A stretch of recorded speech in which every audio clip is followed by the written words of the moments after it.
શોર્ટમાં બતાવ્યું. સર, આપે રાજીનામું આપ્યું છે, શું કહેશો?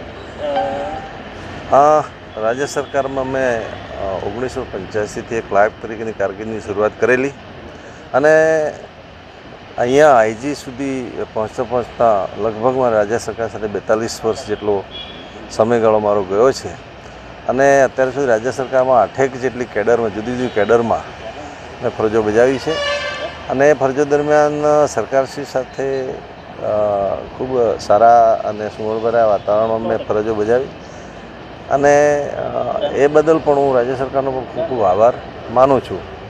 સાથે સાથે હું ટ્રાઇબલ વિસ્તારમાંથી આવું છું અને ખુદ પણ ટ્રાઇબલ છું. એટલે હવે પછી જે અમારું ફોકસ રહેશે એ શૈક્ષણિક અને સામાજિક રીતે જે અમારે હજી કરવાના જે કંઈ કાર્યો છે એ કરવાનો અમે પ્રયત્ન કરીશું અને ભવિષ્યમાં આ કામગીરી કરવા માટે જો સારી ઓફર અમને મળશે રાજકારણ અંગેની કે અથવા કોઈ પણ ઇન્સ્ટિટ્યુશનલ તો અમે ચોક્કસ એ બાબતમાં વિચાર કરીશું.